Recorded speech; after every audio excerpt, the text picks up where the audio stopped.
BJP षड़यंत्र और मिथ्या अभियोग केजरीवाल गिरफ होइछि बोली आम आदमी पार्टी दाबी। कटक शिखरपुर उपर साहिर आम आदमी पार्टी कार्यालय कटक जिला शाखा पक्ष एक सांबादिक सम्मेलन आयोजन करा।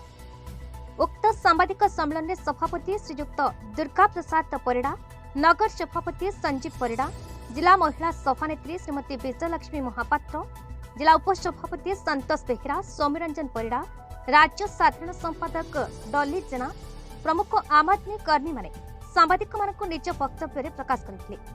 एक कार्यक्रम मुख्य उद्देश्य थिला जे मुख्यमंत्री अरविंद केजरीवाल को बीजेपी तथा मोदी सरकार मिथ्या अभियोग फसाई देछंती। कारण आम आदमी पार्टी एवं दुईटी राज्य को दखल करिछि। मात्र 12 वर्ष रे एमिति समय आसीबो समग्र भारत रे आम आदमी पार्टी शासन करिबो। सथिपाई मोदी सरकार अरविंद केजरीवाल को भय करी एपरी चंचकता करिसेंती। मुख्यमंत्री श्रीयुक्त अरविंद केजरीवाल को मोदी सरकार मिथ्या अभियोग ईडी और सीबीआई हाथ मुठारे रखी केजरीवाल को फसाई देछि। से जानि नाहंती जे जणे केजरीवाल को अरेस्ट करथिले कोन हेबो। लक्ष लक्ष केजरीवाल अन्याय अत्याचार विरोध लड़ाई करबा पई राजरास्ता को धाइबे। सरकार ये बाबत जदि आमको उपयुक्त न्याय न दे हरास करंती तेबे लड़ाई आगो को आहुरी तीव्र हेबो बोली उपस्थित दलर कर्मकर्ता माने सांबादिक सम्मेलन में सूचना दैछंती। अरविंद केजरीवाल को मिथ्या अभियोग रे गिरफ करिथिबा अभियोगकारी बीजेपी सरकार चांदा आदाय करिथिबा भारतीय जनता पार्टी विरुद्ध रे आमे दृढ़ कार्यानुष्ठान दाबी करूछु। बंधुगण, आम आदमी पार्टी राष्ट्रीय सभापति एवं दिल्ली लोकप्रिय मुख्यमंत्री को ईडी द्वारा मिछ केस करई जो जेमती भाव राति अधिया अरेस्ट करी तांको हाजत भीतर रखा जाइछि। एथिपाई आम आदमी पार्टी तरफ आमे बीजेपी को दृढ़ निंदा करने सहित चंदा चोर भावे आमे कहूछु। कारण आपण माने जानिथिबे पी शरद चंद्र रेड्डी नामक व्यक्ति जड़े मद बेपारी एवं तांकर गोटे फार्मा कंपनी अच्छी जो गोटा कि अरविंद फार्मा बोली हैदराबाद लोक सी प्रथम ईडी द्वारा से गिरफ होते से जेल रे रहिबा परे तांकू ईडी डरई और धमकई इलेक्ट्राल बॉन्ड बीजेपी सरकार से 5 कोटी टंकार किଣିले। 5 कोटी टंकार किଣିला परे तांकू बेल मिलगला एवं ईडी आर ऑब्जेक्शन कला नहीं। तांकू बाध्य करागला जे तुम्हें कुह जे अरविंद केजरीवाल पार्टी को पैसा दीचे बोली। जेतबे से जेल रु बाहरी आसिले तापरे पुणी 30 कोटी टंका इलेक्ट्रल बॉन्ड माध्यम रे बीजेपी को देइछन।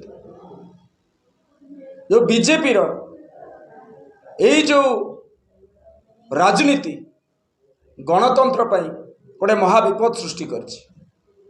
जी अभियुक्त ताकू गिरफ न करी साधारण एवं प्रिय नेता को गिरफ करी बीजेपी यह सूचई देवा को चाहूँगी जे गणतंत्र को दिन 2 प्रहर में केमती हत्या करा जाए। अरविंद फार्मार मालिक पी शरद चंद्र रेड्डी वर्तमान राजसाक्षी भाव में होती। आज्ञा दीर्घ 2 वर्ष है केस चली पाखापाखि 1000 लोकों को जेरा करा सरला 100 थर छापा पड़ सारा आम आदमी पार्टी विभिन्न नेता घरे एवं ऑफिस रे चारणाटीए भी मिलनी एवं कौन सी लोक भी जेरा माध्यम कही ना जे कि आम आम आदमी पार्टी को चंदा देचु। जो प्रथम पी शरद चंद्र रेड्डी को जेरा कराई पी शरद चंद्र रेड्डी निजे मानी जे अरविंद केजरीवाल को से जानी ना कि आम आदमी पार्टी को से कौन चंदा देना। द्वितीय जो राजसाक्षी हो जाइछंती से तांको बयान रे कहिछंती जे अरविंद केजरीवाल को पार्टी को से 100 कोटी टका चंदा देइछंती। केवल कथा माध्यम रे अरविंद केजरीवाल को उठे नि आइछि। ना कौनसी प्रमाण अच्छी ना कौनसी कागज अच्छी। एवं धन्यवाद देबू आमे सुप्रीम कोर्ट को जो इलेक्ट्राल बॉन्ड माध्यम रे से सारा भारत वर्ष को जणाई देइछि जे बीजेपी डरे धमकई केते चंदा नहीं।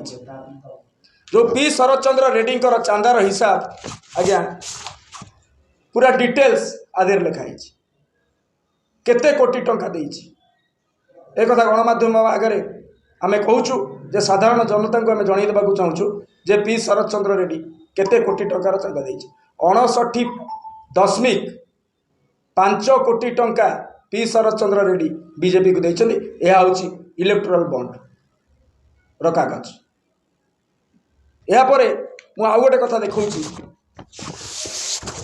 आपण माने देखंतु ए जो तथ्य पी शरद चंद्र रेड्डी जेतेबेले जेल रे थिले ए डेट रे से 5 कोटी टंका देइछन्ति एवं ता परे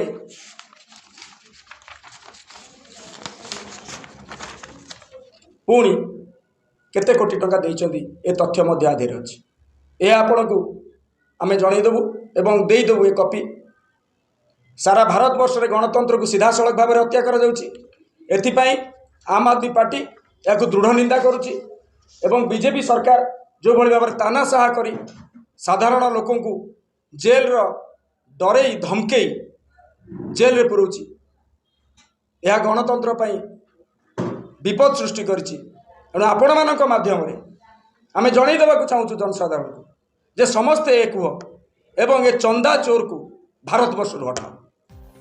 कटकरू दामोदर बोहराଙ୍କ रिपोर्ट भारत न्यूज।